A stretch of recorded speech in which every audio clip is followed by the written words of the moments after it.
Hello বন্ধুরা, কেমন আছো তোমরা সবাই? আশা করি ভালো আছো, আমিও ভালো আছি। অদ্রিজা মীরা চ্যানেলে নতুন একটা রেসিপি নিয়ে চলে আসলাম তোমাদের সঙ্গে শেয়ার করতে। তো আজকে আমি বানাবো লোটে মাছের মুইঠা। তার জন্য আমি নিয়ে নিয়েছি একটি প্লেটে লোটে মাছ। তো এক একটা লোটে মাছ হাফ হাফ করে কেটে নিয়েছি, যাতে ফ্রাই করতে সুবিধা হয়, মশলাগুলো ভালো করে যায়।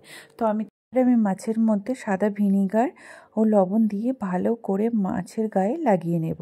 মাছে আমার লাগানো হয়ে গেছে। মাছগুলোকে সাইডে রেখে এবার আমি কড়াইতে দিয়ে দেবো সরিষার তেল। তেল গরম হয়ে গেলে এবার আমি কি করব দেখো, মাছগুলোকে একটা একটা করে নেব। আর আটা বা ময়দা নিলে হবে, তো আমি আটা নিয়েছি। আটার মধ্যে এক একটা মাছ দেব আর ভালো করে গায়ে আটা লাগিয়ে নেব। এইভাবে রান্না করলে কি হবে জানো, লোটে মাছ রান্না করে একটা লালা লালা ভাব থাকে, তো লালা লালা ভাব থাকবে না। সেই জন্য তো এই রান্নাটার নাম দিয়েছি লোটে মাছের মুইঠা। তো আর লোটে মাছ খুব নরম হয়, সেজন্য খুব ধীরে ধীরেই কাজগুলো করতে হবে সুন্দরভাবে। তো লোটে মাছ একটা একটা করে নিচ্ছি আর এই যে দিচ্ছি আটার মধ্যে দিয়ে মাছগুলোকে কড়াইতে দিচ্ছি আর এইভাবে ফ্রাই করছি। তো মাছগুলো ফ্রাই হতে থাক, সব ফ্রাই করে নিয়ে আমি আসছি। মাছগুলো ফ্রাই হতে সময় নেবে, এই সময় তোমাদের সঙ্গে একটু গল্প করে নিই। যারা আমার এই চ্যানেলে নতুন তারা অবশ্যই কিন্তু আমার চ্যানেলটাকে সাবস্ক্রাইব করে দিয়ে আমার পাশে থেকো। আর যারা এখনও করোনি তারা করে দাও।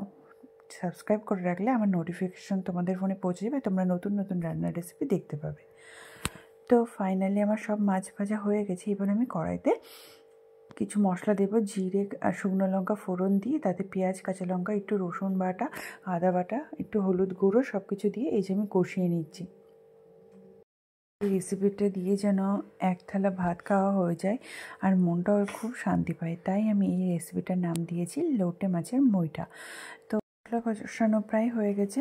যেহেতু আমরা কাঁচা লঙ্কা খাই তাই কাঁচা লঙ্কাটা পরে দিলাম, কাঁচা লঙ্কা আগে দিলে তেতো হয়ে যাবে। তো কাঁচা লঙ্কা দিয়ে একটুখানি কষিয়ে জল দিয়ে দিলাম পরিমাণ মতো। এবার ফুটে উঠলে এর মধ্যে কিন্তু মাছই দেবো না, এই রান্নাটার এখানেই বিশেষত্ব। পরিমাণ মতো লবণ দিয়ে দিলাম আর ঝোলটা পুরোপুরি ফুটলে নামানোর আগে একটু গরম মশলা দিয়ে দিলাম, ধনে পাতাও দিয়ে দিলাম। সব কিছু দিয়ে এইবার আমরা এই মাছের উপরে এই ঝোলটা ঢেলে দেব। তো ফাইনালি আমার রান্না কমপ্লিট হয়ে গেছে আর রান্নাটা দেখতেও কিন্তু সুন্দর হয়েছে, খেতে কিন্তু তার থেকে বেশি সুন্দর হয়েছে। এরকম ধরনের রেসিপি দেখতে হলে আমার চ্যানেলটাকে অবশ্যই সাবস্ক্রাইব করে পাশে থাকবেন। Thanks for watching.